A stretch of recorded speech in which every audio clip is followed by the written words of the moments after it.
ArcheAge 2 has been delayed into 2026. Amazon are still silent with regards to Blue Protocol even after Bandai Namco Online's announcement of insolvency. Chrono Odyssey is determined to live up to player expectation. Final Fantasy XIV might be getting an MMO spin-off that none of us expected. And mobile MMOs are continuing to absolutely dominate the MMO genre, leaving little left for PC players. ArcheAge 2 faces extensive delays, release date, Gamescom reveal, and closed beta test pushback. That is never good to hear. In the second quarter 2024 earnings call, Kakao Games confirmed that ArcheAge 2 will face several delays. Shocking revelation, I know. Initially planned for a 2024 showcase, the game will now be presented at Gamescom 2025. That's a big pushback by about a year, with a closed beta test expected to start by the end of 2025. So we're getting a closed beta at the end of 2025. That means a release date of, at the earliest, the first quarter 2026. Probably much later, given they're no doubt going to be overrun with issues, exploits, bugs that they're going to have to fix, probably expectations that aren't going to be met they're going to have to adjust for. In the fourth quarter 2023 investor report, it was revealed that the game's release would be post 2025, and the first quarter 2024 earnings call confirmed the release for 2025. Evidently, that's no longer the case. However, in today's earnings call, it was disclosed that the earliest possible release date is now projected for the end of 2025 if it launches at the end of 2025, and the final and the very first beta test is at the end of 2025. They are gonna test the game and then release it within literally a quarter of a year. Maybe a month, maybe a 2-month period. That is terrifying. Or the beginning of 2026, which definitely seems a little bit more likely. Additionally, it was mentioned that ArcheAge 2 will be released following Chrono Odyssey, which is set to launch in the third quarter of 2025. That is a little bit more promising. Chrono Odyssey is a game that we are anticipating because it has the potential to be good, but it is developed by the same people behind the mobile MMO Grand Saga. So, speaking Chrono Odyssey, there was a developer letter posted onto Steam, where the producer Yunsung Tai went on to elaborate on a few different things. Since the release of our latest trailer, the development team has been working relentlessly to deliver a game that truly meets the expectations of our players. The recent focus group test underscores our commitment to improving the game's combat experience, making it more engaging and immersive. We were relieved to find that most of the feedback from our testers was positive, but not all. That's admittedly good to hear. Not that it was all positive, but that there was some negative. My reasoning behind this is because if they said that everyone thought the game was great, they'd be lying. We are even more excited about the opportunity to present an enhanced Chrono Odyssey to all of you. Chrono Odyssey is an open-world MMORPG where time dictates destiny. We're committed to integrating all the core elements showcased in the trailer into the game, which means they haven't done so yet, and they have a year, less than a year, to do so and to fully test all the systems implemented. Players will be able to experience exhilarating battles with colossal bosses, which sounds exciting, adventures that utilize the Chronotector, a device that manipulates time and space, complex characters, and innovative storytelling. We look forward to the day that we can share these features with you.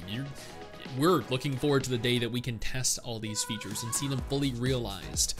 Because, and I don't want to sound like a hater here, but I'm not sure how having multiple instances of every single zone is necessarily going to work unless the time travel system is going to be exclusively for story-related content, and then the time-altering ability directly affects the story instance you're in, which would definitely make sense and would also still be a very cool mechanic to have in game. Our development team has dedicated countless hours to perfecting Chrono Odyssey. As a result, many parts of the game have been developed and we're steadily approaching completion. This is good news because, again, we are hoping to see the game released in the third quarter of 2025. Nonetheless, our commitment to redefining Chrono Odyssey remains steadfast up to its final release. As an avid gamer myself, I understand the challenge of waiting for a game's release, but please bear with us a little longer. We're dedicated to creating an exceptional title that meets the expectations of both our players and our development team. This is always good, but that is very difficult to achieve.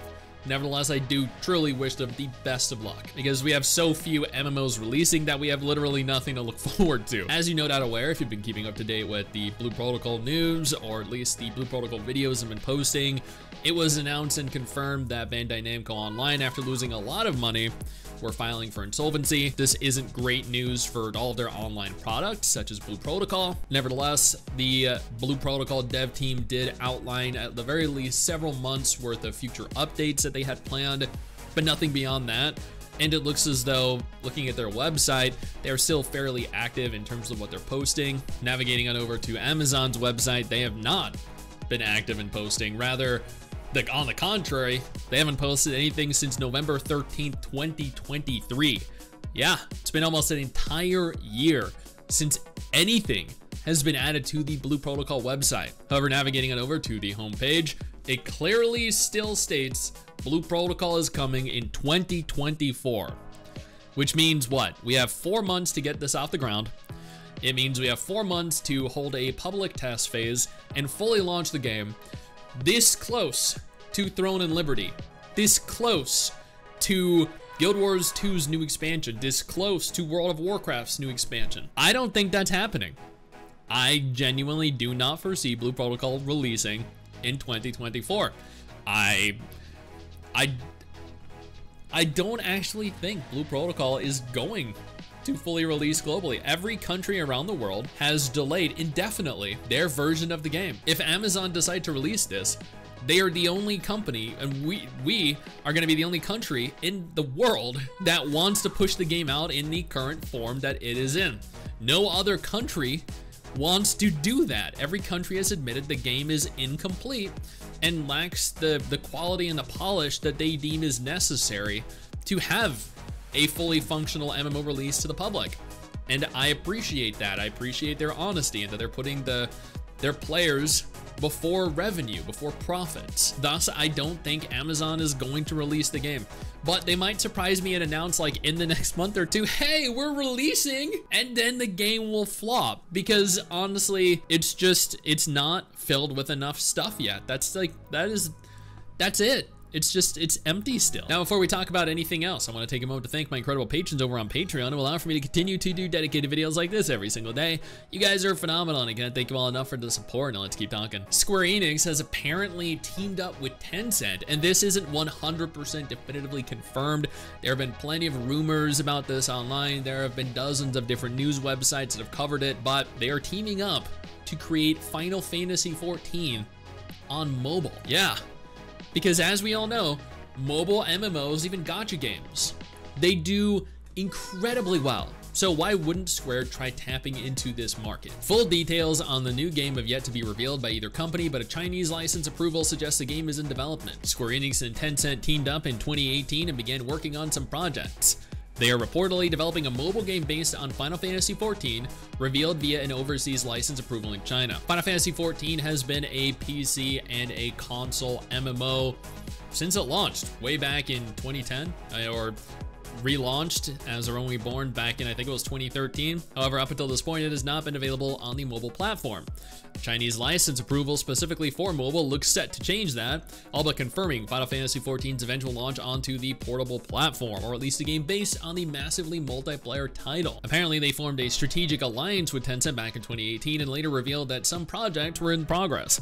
This mobile Final Fantasy XIV adaptation appears to be one such project that obtaining a Chinese license suggests all intentions are to see the title through to launch, unlike the Duel's canceled Nier game. Thank God they didn't make a Nier game. Although I don't foresee this doing that well. You know what? Actually, yes, I do. This game is probably going to do phenomenally. This is going to make more than Final Fantasy XIV probably makes. And that's because all mobile MMOs are horrifically predatory, and they are all of equally bad quality. Dungeon Fighter Online mobile released recently and has driven a record financial quarter for not only Nexon, but for China as well. Nexon delivered record high second quarter results driven by Dungeon Fighter Mobile in China, which launched on May 21st and sustained the top grossing position in China's iOS chart for more than 11 weeks. Yes, topping Genshin Impact, topping Hawkeye Star Rail, topping Wuthering Waves, Zenless Zone Zero, making it one of the most successful mobile game releases in the country's history. The game saw significant revenue, a significant boost in performance that exceeded their expectations. Stats were up 64% year over year, driven by significant revenue outperformance while recording higher than expected performance-based bonuses. MapleStory apparently also did good. They're still in the process of overhauling Mabinogi. Mabinogi Mobile still is yet to release as far as I'm aware. They're planning Vindictus Defying Fate. Nexon has a very packed couple of years coming and potentially a lot of success as well. But if this is proof of anything, it is that mobile MMOs are the future of the genre. Unfortunately, as much as I don't want to admit it, I hate mobile MMOs. And I know what you're thinking, but STIX, you like gacha games. And yeah, I like gacha games because they're single player. That's it. I probably wouldn't like them if they were multiplayer or massively multiplayer. Mobile MMOs are all horrifically predatory, very unbalanced, and favor high spending whales. That is what killed a lot of MMOs. That's what killed Ion. It's what killed ArcheAge. And that is what is going to kill, well, you know what? It's not even going to kill mobile MMOs because the people that play them are high spenders. They have the money to afford all of this. It's ridiculous. And it's sad that that's the future of the genre, but I mean, at the end of the day, we can't deny it.